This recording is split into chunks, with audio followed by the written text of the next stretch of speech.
Okay, put your hands up if you need a question answered straight up, and I think the telecommunications ones hasn't been covered, and that's the Bundeena main bar telecommunications in the Royal National Park. There is an issue with that, and obviously the Royal National Park is the main issue. And there's also ongoing concern about the communications for the surf life saving clubs down the coast, because we did actually have some repeater stations in the Royal National Park, Minister. We would be able to have telecommunications for the surf life saving clubs that run down the coast. The issue is obviously the National Park and the placement of telecommunication repeater stations within that national park, and that's the biggest hurdle we're over.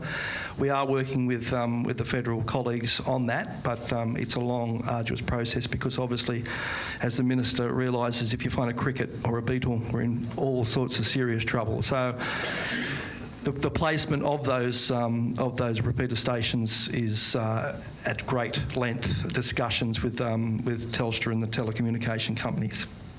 Now, one of my favourite subjects is affordable housing in the Sutherland Shire. What do you consider affordable housing is? Anything under 800,000? We've got a real issue in the Sutherland Shire. Obviously, people want to live here, people don't want to move out, and people don't want to move into smaller homes. Now, I've said it at previous forums about what people expect, and my son and his fiancée have just bought into the development over here, and you know, they're a battling couple. He works in disabilities. Mind you, she's got a very good job at Qantas, but they bought a 32 square metre one-bedroom unit for $510,000. Now, I nearly swallowed my tongue when he came home and said, "Oh, Dad, we've just bought this unit. Fantastic." I said, "How much is it?" And he went, $510,000. That's a big mortgage for a 24-year-old. So, you know, affordable housing, that's what they considered affordable housing, is in that sort of realm. So until we actually wake up and say, right, we need to get our older residents into more affordable accommodation, more smaller accommodation, churn those houses into the families that want to move into the Sutherland Shire, and obviously lift our heights in areas near public transport. And, you know, case study would be Sutherland, is the classic place where we could afford to put more height. You know, within that 400-metre radius from the railway station, or even, you know, even be said, build over the railway station, have some commercial stuff over the railway station, parking over the railway station, and get some height close to that 400 metres. That's where we can start getting some affordable housing. Engadin's another case and study.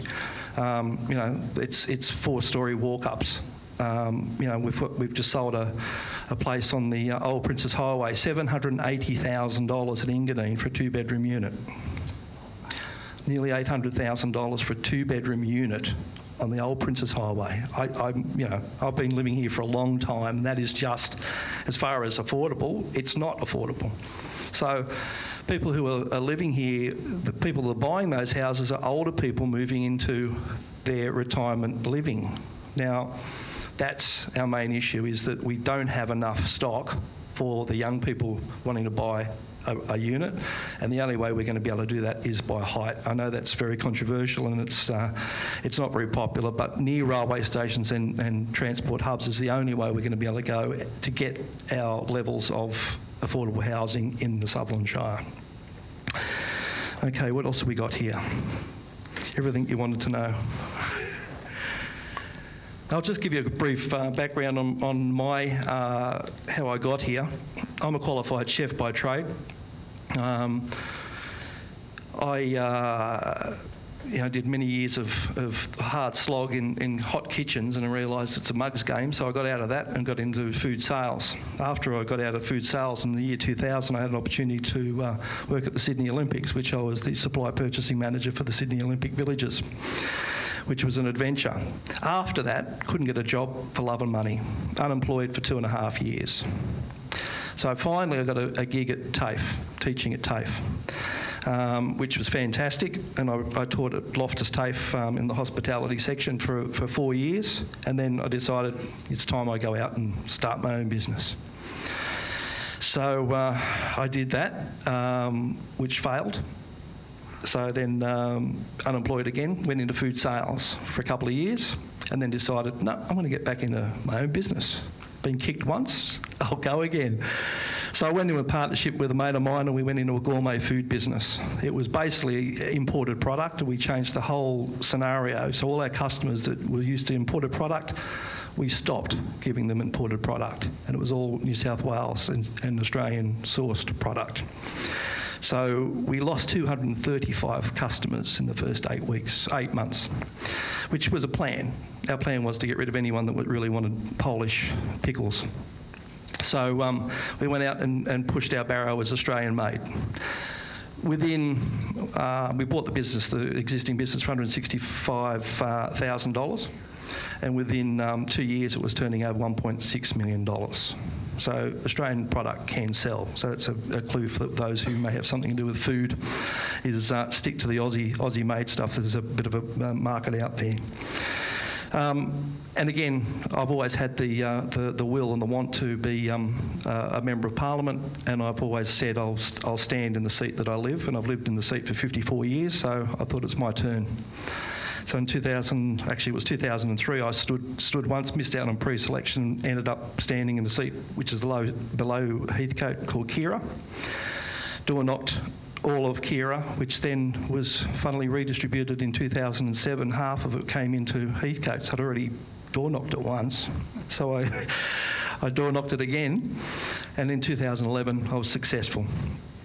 The seat's 458 square kilometres. Most of it's national parks. It takes in the Royal National Park, the Durrell National Park, and a lot of state forests, as well as a lot of coal mining.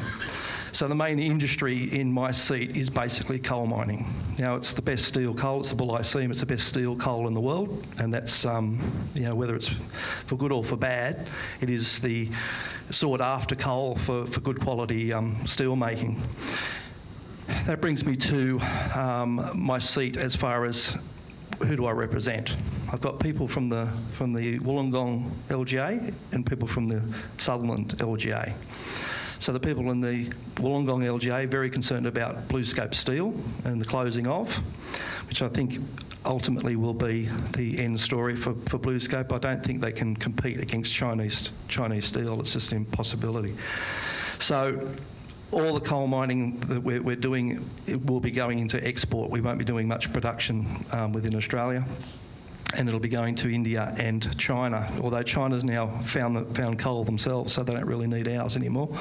So our market for coal is going to be quite tight.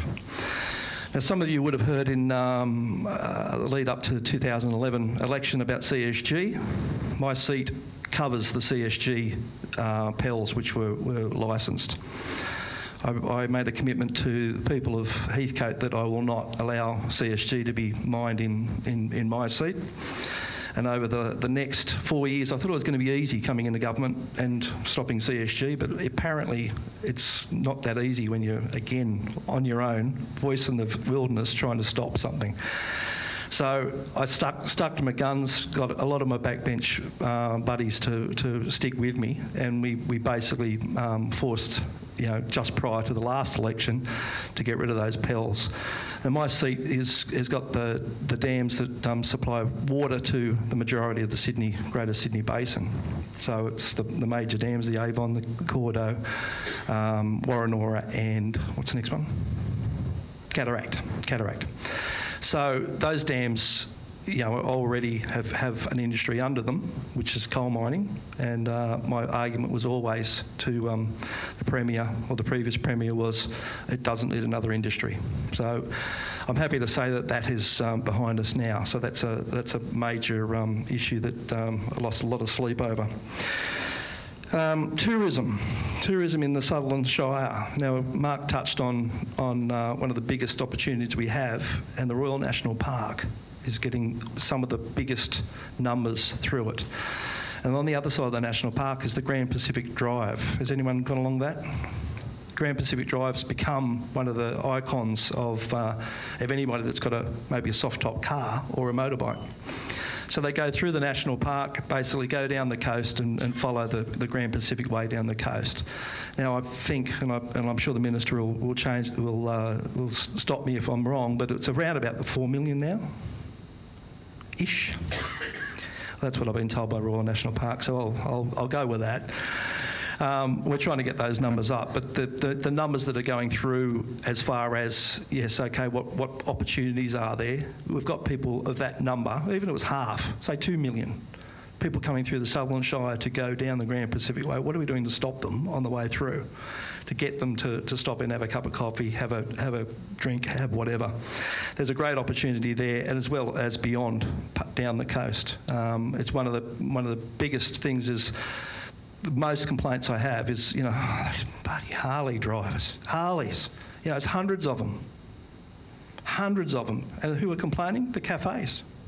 They keep going past. Well, get a sign out the front and stop them. Get them to stop and have a cup of coffee. I don't understand how you have, maybe thousands over a weekend that pass your door and they're complaining about the noise. Anyway, that's what you get. Okay, Mark and Eleni have touched on the F6 stroke M1. That's what it's going to be called too, folks, the M1, which is confusing. That fight's still going. It's not really a fight. We're more having a robust discussion, but there's been some serious money spent on feasibility, and that, to me, is a great sign. They don't spend some serious money, and we're talking, I think, a total of 11 million over a couple of years is important. If we're not spending that money, they're not going to just throw $11 million down the plug hole. The various options that they're going to come forward with, I think in a briefing we had about 8 various options of varying prices, but all of them had Bs behind them, not Ms. So every option has $1 billion behind it, and it's just the numbers of the billions that is the option. So, whether it's surface, cut and cover, or tunnel, it's serious investment for the New South Wales. But I'm happy to say that it reaches some of the benchmarks that need to be reached for doing such an investment. Just some of the pie in the sky stuff that I like to throw out there is, one of the biggest issues in my area is parking in Sutherland, and people from the Illawarra coming up and parking at Sutherland to get the train. One of my supporters that goes to the traffic committee came up with a scenario of building a parking station at Yarrawarra, because it was mooted when it was first made that Yarrawarra had a railway station put there, which is still on the plan. So what his plan is to have a 3,000 car commuter car space, as well as the railway station, as well as bring the tram line up into that area, so you can catch a nice aged tram back to Sutherland if you wish, or get on the train and go through to Sutherland.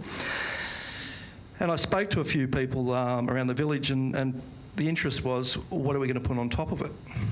Now, one of the suggestions is we're looking for a new place for an entertainment centre. Why not have an entertainment centre above the 3,000 commuter car spaces out the back of, which is in between the old highway, or the highway and the railway line? Have it there. Have the concert hall stroke entertainment centre there with 3,000 car spaces underneath it. We can have an ambulance highway patrol centre as well put there. Highway patrol's in a very cramped situation at Engadine. So give them new digs and have a PPP and get it built. Now, I've spoken to various ministers, and of course it's a bit of a rotating door of ministers. As soon as you get somewhere, he's just about swallowing his tongue at this stage. But of course, all we need to do is get the interest in the government will give you the land, and everything else is up to a private consortium. So if they do put something like a cinema stroke concert hall out the back of, what's really on the back of anywhere, it's near Sutherland. You can catch a train there or drive and park your vehicle when there's a concert on. Fantastic idea. Anyway, that was an idea that was mooted from one of my traffic committee guys. which it got a lot of interest at the time, and we're sort of moving on with it. The estimated cost was about $300 million, but it was not government money. Bargain. Some of the other harebrained ideas I've had over the years was put a bridge over Heathcote Road to stop the traffic keep stopping. So happy to say that's been built. So it's actually stopped a lot of the traffic jams that we used to have back to Waterfall. The traffic just keeps flowing now, and the RTO RMS is amazed how the traffic just flows now, because the people don't keep pressing the pedestrian button. Anyway, I thought it was a no-brainer, but apparently I was the only one. I think that's about it, isn't it? You want me to stop talking now? You're going to come over and grab me with a hook. Okay, thank you very much, everybody. If you've got any questions...